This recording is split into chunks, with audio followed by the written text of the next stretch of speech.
This video will discuss some general guidelines for locating sources of information for use when writing research papers in undergraduate college courses, including literature reviews, term papers, and various types of end-of-semester research writing assignments. It's important to know that professors' requirements vary widely across these types of assignments, so it's important to always be crystal clear about your professor's requirements for every aspect of an assigned paper. But it's safe to say that the types of sources discussed in this video are usually acceptable for most academic writing assignments that require research, at least at the undergraduate level. And if you're a student in any of the classes that I teach, the requirements I discuss in this video are what I adhere to. The first thing to know is that in many disciplines, there is a very high bar for a source to be considered credible, reliable, and appropriate for an academic paper.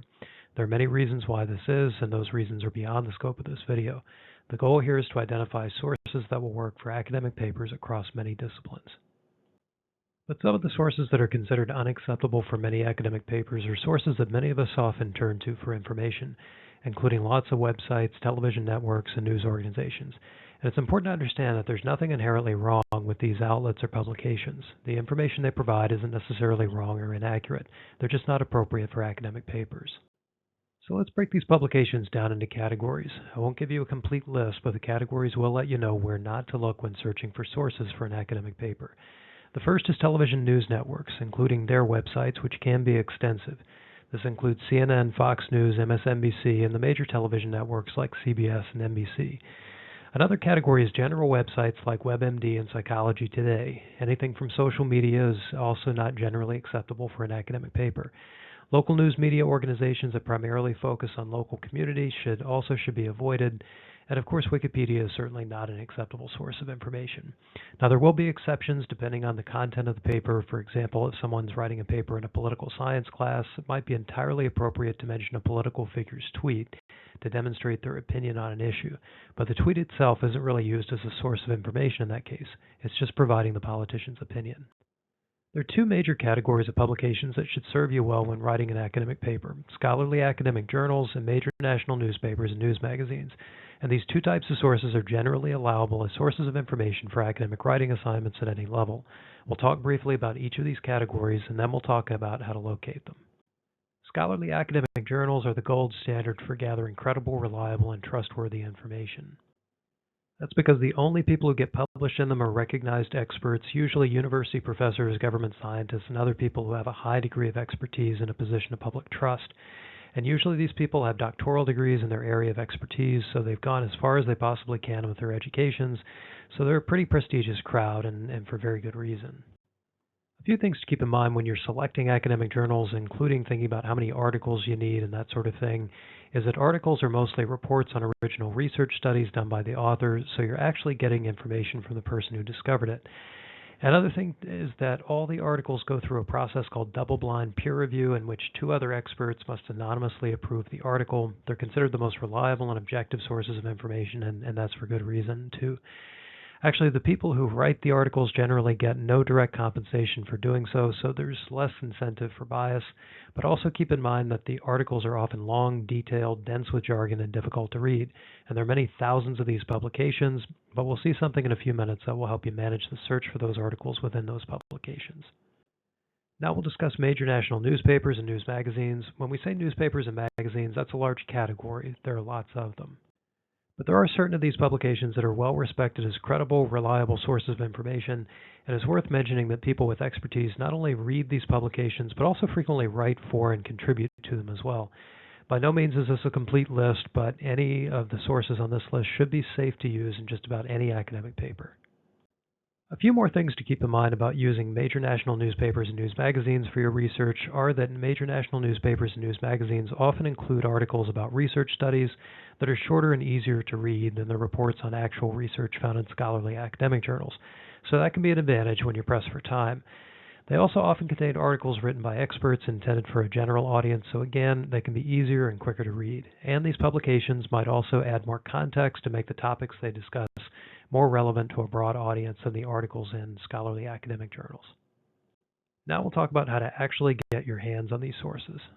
And the first thing to know is that most of these sources are only available through college and university libraries, although you really don't have to visit that big, beautiful building unless you just want to. As with most things, the sources are available online. However, they're not available to everyone. Most of them are behind paywalls, and they're only available by subscription. Personally, I think that's a problem. Of course, I think all information should be free, but that's a topic for another video. Making information available to us online is what we still have libraries for, and those big, beautiful buildings are now full of people making their information available through the library's websites through tools called databases. We can define a database as a closed search engine that provides direct access to academic literature without your having to pay additional subscription fees as the end user. Essentially, a database works like Google, but it's only going to give you results that Google won't give you, showing you sources you'd have to pay for otherwise. But as a student enrolled at a college or university, you pay no subscription fees because the library pays those fees for you. Now, there are lots of different databases. At Tallahassee State College, we subscribe to about 50 of them. Some are really specific to one area of study, and others can be used when doing research in most any area, which are the ones I generally prefer. And there are these 4 specific databases that I really like a lot for student papers. They all offer information on a wide range of topics and in a wide range of subject areas. The first one on the list, U.S. Newsstream Major Newspapers, is the best way I found to gain access to the substantial collection of major national newspapers and news magazines. The other 3 only provide results from scholarly academic journals and a few other types of publications authored by experts. The last thing we'll talk about in this video is how to access and use these databases through the Tallahassee State College libraries. If you're a student at another institution, the way your institution's library is set up is likely to be very similar, though. We'll start from the TSC homepage. Hover over the Academics tab and then click on Library Services. This will take you to the TSC Libraries homepage. In the center of the homepage, you'll find the link for accessing the databases called appropriately databases.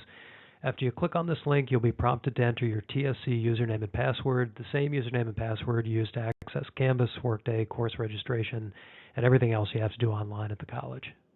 After you enter that, you'll be on the home page of the library's databases. There are a few different ways to sort through them, but I like to use this function that shows them all alphabetically. To access that function, click on A to Z Databases by Alphabet. We'll look at just a few of the functions of each database, and then we'll be done. Probably my favorite of all of them is JSTOR. I like JSTOR because it's easy to use and returns a lot of results on a lot of topics. To access it, scroll down the alphabetical list, click on JSTOR. When you click on the link, it'll take you straight into the database. From here, it pretty much works like Google. You enter your search terms and the results will pop up. When you see a result that looks promising, you can just click download to get a copy of the article in PDF format, and that pops right up. There are lots of ways to narrow down your search too, but I'll let you explore those on your own. All the other databases work pretty much the same way, though there are some minor differences in navigation. To access major national newspapers and news magazines, you'll need to go through a different database called U.S. Newsstream Major Newspapers.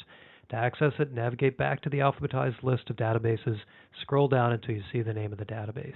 When you click on the name of the database, it will take you to this interface, which has a lot of different ways to search for sources, but I recommend just typing a single search term into the uppermost box.